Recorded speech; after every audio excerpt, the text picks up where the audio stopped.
मस्जिद की नाइंसाफी का बदला मुसलमान लेने सड़कों पर उतर आए हैं।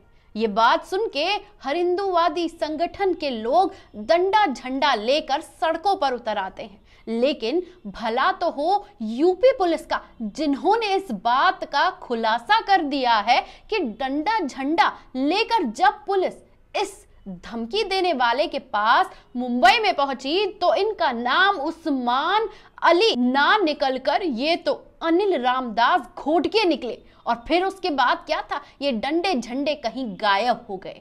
और इन डंडे झंडे के नाम पर इन्होंने जिस तरीके से बम से उड़ाने की धमकी दी थी, बाबरी मस्जिद के इंसाफ के नाम पर अयोध्या मंदिर को लेकर, उसके बाद सबके डंडे झंडे कहीं गायब हो गए दोस्तों। तो इस बात में तो यूपी पुलिस को शाबाशी देने के साथ साथ उनका शुक्रिया अदा करना भी जरूर बनता है कि यूपी पुलिस ने एक बड़ा खुलासा करके राम जन्मभूमि को बम से उड़ाने वाले अभियुक्त का नाम यहाँ नहीं लिखेगा गोदी मीडिया। हम आपको बता दें कि वो उस्मान अली मूसा नहीं बल्कि अनिल रामदेस घोटके निकला है।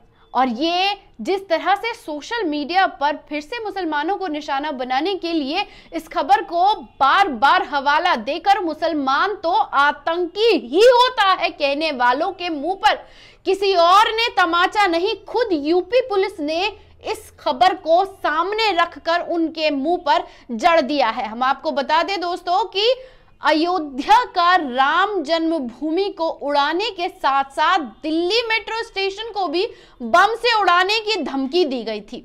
इसमें अनिल रामदास और उसकी पत्नी को गिरफ्तार कर लिया गया है। वह इंटरनेट कॉलिंग से बिलाल बनकर धमकी दे रहा था और जब इन्हें पुलिस गिरफ्तार करने पहुंची तो उन्होंने खुलासा किया कि ये जो बिलाल बनकर मुसलमानों को बदनाम करने की कोशिश कर रहे हैं, ये कोई मुसलमान नहीं है। मुसलमान इतना समझदार है कि ऐसी छोटी चीजों में वो पड़ता ही नहीं है दोस्तों।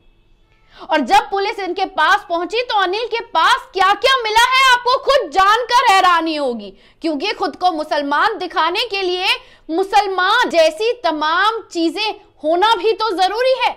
इनके पास से कुरान मिली है दोस्तों, ताबीज भी मिली है, टोपी भी बरामद की गई है, लेकिन ये खुद को मुसलमान कहते कहते अपना जो असली पहचान है वो छुपाना भूल गए, जिसका खुलासा किसी और ने नहीं खुद यूपी पुलिस ने इस बात से कर दिया कि जिस तरीके से ये तमाम प्रकरण किया जा रहा था उस प्रकरण को पूरी तरीके से खोलते हुए यूपी पुलिस ने क्या कहा है हम आपको इस रिपोर्ट में आगे बताएंगे। पूरी खबर को जानने के लिए वीडियो के अंत तक जुड़े रहिए। चैनल को लाइक शेयर सब्सक्राइब कर चैनल को ज्वाइन का भी बटन दबाएं ताकि सच्ची पत्रकारिता में वो तमाम खुलासे हम बिना डरे कर सकें, क्योंकि सत्ता की जिस तरीके से मनमर्जी है वो सच्ची खबर दिखाने वालों के खिलाफ ही कार्रवाई करने में जुटी है दोस्तों। अब हम आपको बता दें कि यूपी के अयोध्या जिले के श्री राम जन्मभूमि को बम से उड़ाने की धमकी देने वाले दंपति को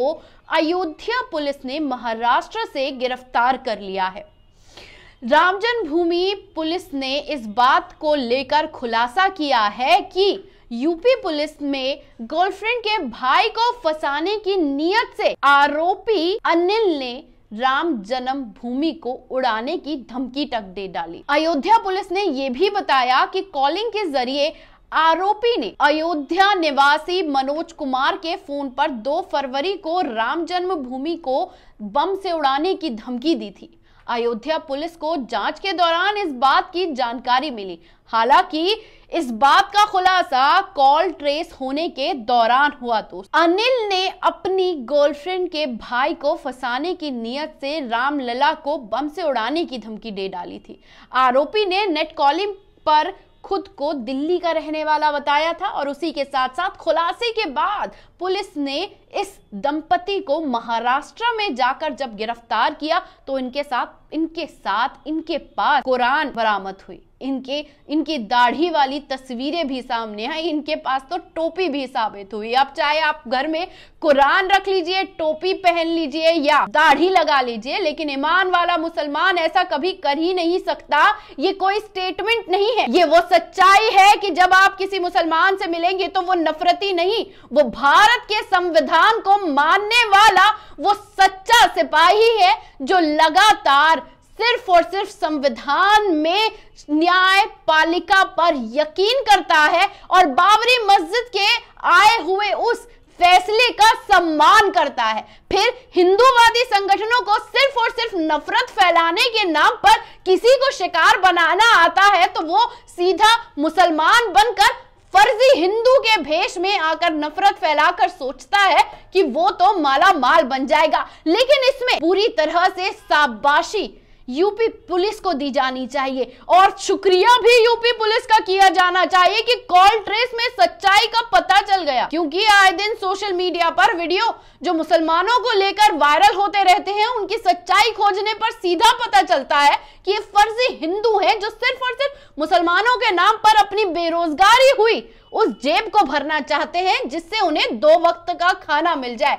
क्योंकि ट्विटर पर ट्रोलर्स तो आजकल अपने धर्म के नाम पर ही घर में राशन भर पाते हैं और फिर इस तरीके के नफरती आतंकी सिर्फ और सिर्फ इस्लाम को बहाना बनाकर पूरी तरह से सिर्फ इस्लाम को टारगेट करते हैं ताकि मुसलमानों को फिर से दाढ़ी टोपी के नाम पर गाजर मूली की तरह छीलने की बात साफ तौर पर कही जाए। लेकिन इस देश का न्याय अभी भी जिंदा है। इस देश की न्यायपालिका सही और गलत के बीच फर्क करना जानती है और उस फर्क करने को लेकर जिस तरीके से ये कार्रवाई हुई है, इसके बाद यूपी पुलिस वाहवाही पूरी तरफ से बटोरती हुई नजर आ रही है।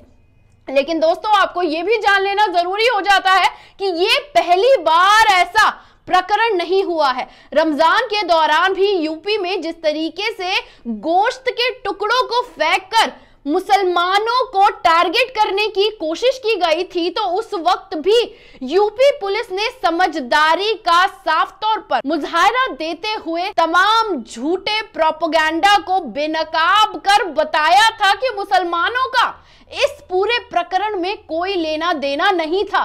और जब सीसीटीवी फुटेज सामने आई थी तो सीसीटीवी फुटेज में दिखाई देने वाले लोगों ने टोपी और दाढ़ी और कुर्ता उनका दिखाई दे रहा था। तो अब इन्हें मुसलमानों को निशाना बनाने के लिए उनकी तरह दिखना भी इनकी प्रायोरिटी लिस्ट में सबसे पहला इसलिए हो गया है क्योंकि ऐसे दिखेंगे नहीं तो इनके घर की रोटी चलेगी नहीं। फिर चाहे ये फर्जी बाबा जैसे तमाम लोग आकर इस्लाम और मुसलमान को बदनाम करने की चाहे कितनी भी कोशिश कर ले, उसके बीच भारत की न्यायपालिका और पुलिस तमाम उस झूठे प्रोपेगेंडा को बेनकाब कर इनके मुंह पर तमाचा जड़ती हुई साफ दिखाई देती रहेगी। क्योंकि इस देश का संविधान जानता है कि सही और गलत के बीच में फर्क क्या है। फिर चाहे सत्ता जितनी भी चाहे नफरतकारी नीतियों को अपनाकर मुसलमानों को टारगेट कर ले, लेकिन जब पुलिस न्यायपालिका अपना सही डंडा चलाकर सच्चाई खोजने निकलती है तो इनकी सच्चाई के नाम पर पैंट गीली हो जाती है।